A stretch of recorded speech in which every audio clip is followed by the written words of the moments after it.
high cholesterol. Cholesterol. It's been in the limelight since the mid-20th century, and to understand how to reverse cholesterol, we first need to go back to see how we got here.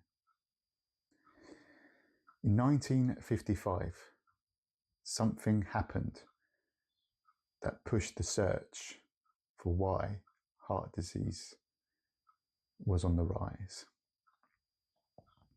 It was President Eisenhower. He had a heart attack in 1955, and at that moment on, the race to find out the culprit was on. Now, by the end of 1950, beginning of 1960, there were two researchers that had their hypotheses. The first one was John Yutkins. He was a British researcher, and he was pointing the finger at sugar. That sugar was the enemy, and sugar was damaging the arteries, and they were causing heart disease, this rise of heart disease. And he even went on to release a book called Pure White and Deadly in 1972. But he never got any traction. Let's move on to the next researcher, a name that maybe a lot of you know of, Ancel Keys. He was very much on the line that cholesterol and saturated fats was the big culprit. Now, the way he got to this conclusion was that when he was doing autopsies on hearts, he found cholesterol in the arteries, in the veins. So, you put one and one together, that make two, and you think, well, this is it. This is what's causing the rise of heart disease. So Ancel Keys then continued with his research, and he done a study called the 7-country study. And it plotted on a graph that these 7 countries will correlate to his hypothesis that cholesterol, saturated fat, was the cause of the rise of this dreadful disease. There was also other studies being done by Harvard, and these there were 3 researchers that were coming up with their own hypotheses about cholesterol. But because of John Yutkins, the sugar industry was getting worried that if sugar became the enemy, that their whole business would fall apart. And just think about it. If you've got a business, and an everlasting business, if you think about it, that a growing population, sugar was being introduced into our diet in multiple ways, cereals, bakery goods, ultra-processed foods. You've got a lifetime of customers, and every year you are getting growth because of the population is growing. So why would you want to lose that business? Wouldn't you do anything to stop your business from closing? So this is what they done. They paid off these 3 researchers at Harvard. $6,500 each in those days was quite a lot of money, and rigged the research to carry on proving that cholesterol and saturated fat was the bad guy and not sugar. And the sugar industry could carry on growing and making lots of money. Unfortunately for John Yutkins, his hypothesis of sugar was dwindling away, and the limelight was being put on cholesterol and saturated fat. So all the guidelines, the food pyramid was emerging, all based on these lies that saturated fat and cholesterol was the reason that heart disease was on the rise. And let me reverse. Let's go back to when I said, when they'd done the autopsies, they found a cholesterol at the arteries. So here's a little analogy that will explain why cholesterol isn't the enemy. Now look at these firefighters. They're fighting away, trying to put out this fire. And they're working really hard, hours go past, and there the fire's out. And the place is flooded with water. Now, just imagine, of course, that this house is set on fire multiple times, and the firemen come every time, flood it with water, and put the fire out. But it gets to the point that the house has been set on fire so many times that now it cannot be repaired. So imagine that's the heart attack. Now, of course, cholesterol was found on site, so it's almost like the house owner is going, my house is flooded with water, so it must be the firemen. The firemen must be setting the fire. Every time they hear this, it's just water everywhere, and it's destroyed my house.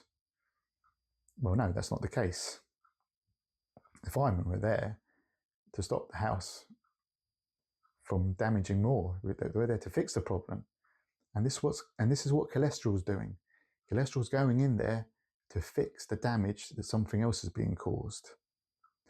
Now, of course, it's this diet full of sugar and ultra-processed foods and excess carbohydrates that's causing all this damage in your heart and arteries. Now, let's continue with this analogy for a moment. Just imagine there's 100 firefighters and 20 of them were made redundant. They've lost their jobs and they've taken off all their fire gear, all that protective gear that they wear when they go out to put the fires out. So now they can go around damaging things, and that uniform that they wear was there to protect, not to destroy. So now these 20 firemen that have been redundant, let's just say they're mad, and now they're going around setting houses on fire, and then the firemen are coming along to put them out. But now there's only 80 firemen and not 20. And this is what's happening to your body. The diet that you're eating is damaging some of your LDL cholesterol. It's changing the molecule to a more dense. It's less protected, and it can go around damaging your arteries. And the firemen are trying to put it out, and that's what they're finding, is the cholesterol, is the firemen repairing, fixing the problem. Think of it almost like when you cut yourself and a scab appears over time to repair that cut. Well, this is what the good cholesterol is doing, the undamaged LDL cholesterol. It's fixing and fixing the scab, and it just builds up over time. As this image shows here, as you can see, the build-up of the plaque. And every time cholesterol is coming, it's just building and making layers and almost making a hill, and to the point that your artery is blocked. And then your event happens, your heart attack. As the decades passed, we get to about 1980, and something miraculous comes out as a medication.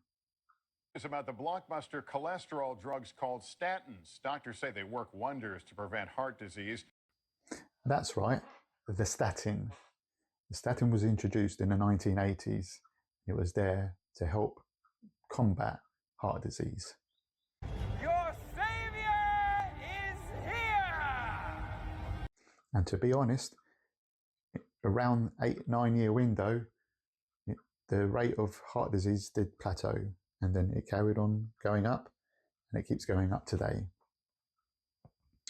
Now, the problem with statins, its job is to reduce the amount of cholesterol that your liver makes. Now, the problem with this is that it's there to do its repairs, and also your brain really needs that LDL cholesterol. It depends on it a lot. It helps with brain function, memory, and just its everyday usage. So let's just go back to this fireman analogy for a minute, just to make you understand. So we did have 100 firefighters, and 20 of them have been made redundant, and they're going around setting fires.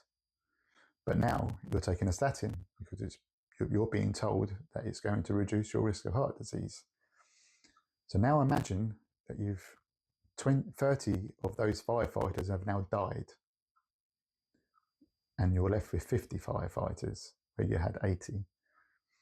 Now you've got less firefighters going out there to put out the fires and to help with your brain function, meaning the ratio has now changed.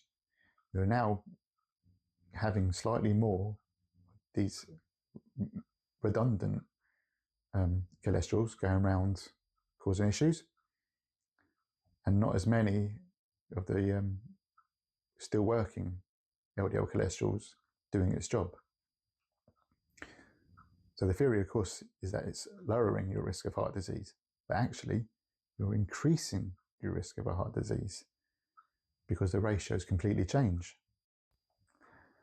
So as we continue to keep eating this standard diet, the food pyramid actually is causing more issues than keeping us healthy. The excess sugar that we're eating, the ultra-processed foods that have all these chemicals in, emulsifiers, preservatives, gums, all made in a laboratory. This is not food that we meant to eat. When our species first came about, we went with the food that the ground had left for us, natural foods. And when we moved to eating meat is when we became intelligent. But we've been naive, I think, with this intelligence, that we think we could eat anything we want and it won't affect us in any way. But we're eating food that isn't designed for us to eat. So the change needs to happen. You need to take charge. We need to go back to an ancestral diet full of fatty meats and some vegetation, but not a lot. We don't need a lot of plant food. So to almost answer this question now, how do we reverse cholesterol? Well, you can't reverse cholesterol, but what you can do is reverse the way you think about cholesterol. Move away from the standard diet, get back to natural foods, the way we used to eat, an ancestral diet, the proper human diet, and you will heal, you will reverse most of any illnesses or diseases you have, and you will just become a much better person. But there will be a point, and just think about this, like our climate at the moment, we are told there will be a point where the scales will tip and there'll be no way back to returning our climate back to normal. Well, you have to think the same with our health. There will be a point where so many people are ill, there's no way back. You have to make the change. No one else is. And you need to look at more modern research and ignore everything you've seen before that's been falsified and lied to, just to make the sugar companies profitable and also the pharmaceutical companies, because you'll make more money for them being ill than being healthy. It's all up to you. Now, if you want to learn a bit more about the molecules, your cholesterol molecules, then watch this video here, and I'll see you at the next one. Show many Americans are not heart smart. Christy. No, they are not. In fact, this survey just released this week found that most Americans believe heart attacks happen when cholesterol clogs your arteries. In reality, cholesterol is actually not the main culprit.